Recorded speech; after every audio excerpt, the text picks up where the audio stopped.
जाजपुर जिला चंडीखल निकट महाविनायक संरक्षित जंगल में लगी निया आउ निया लगिबा फल बहु मूल्यवान गछ नष्ट होइथिबा सूचना मिली। तेबे खरा सांगकु हालुका पवन बहुथिबारु निया जंगल में क्रमश व्यापीबारे लगी। सेपटे अग्निशम विभाग पक्षरु निया लिभा उद्यम मध्य जारी रहिछि, जहाकि चंडीखल अग्निशम विभाग एवं वन विभाग पक्षरु निया लिभाइबा पई जोरदार प्रचेष्टा हेउछि।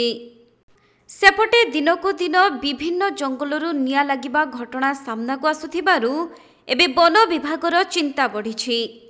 आगकु बढ़िबो ग्रीष्मर प्रकोप, आउ सेतेबेले जंगल नियाकु रोकिबा आहुरी कष्टकर होई पारे। एबेठु सचेतनता कार्यक्रम करा जाउथिले मध्य जंगल नियाकु किंतु संपूर्ण भावे रोका जाई पारु नाही। दिन राति एक करी जंगल को सुरक्षा देबा पई लागी पड़िछंती वन विभाग कर्मचारी। अन्यपटे अग्निशम बाहिनी मध्य सबु बेले सजाग रहिछंती। हमर महाविनायक फॉरेस्ट रेंज रे निया लगी तेणुक आम काल विलम्ब न करी आम गोटे यूनिट फायर टेंडर सहित घटनास्थल पहुँच देखिलु जे आमर ये महाविनायक फॉरेस्ट रेंज रे कौन कारणवशतः निया लगी पवन द्वारा निया व्यापी चली जंगल माध्यम को बहुत हेक्टर जंगल अफेक्टेड होती। तो से गोटे यूनिट फायर स्टेशन गोटे पानी गाड़ी सहित आम निया को पानी पकी लिभा सहित आउ नियार परिमाण बहुत थिबारु आमर कर्मचारी माने आमर कंचा डाल भांगिकी पिटी पिटी निया को लिभेइछंती।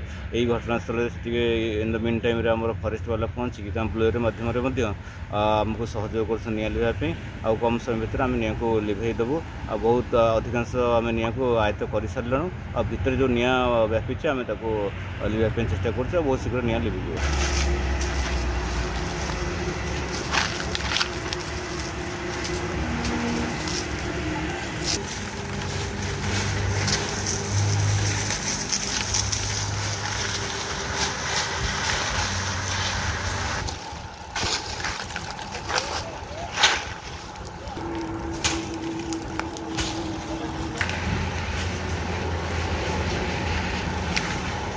पत्र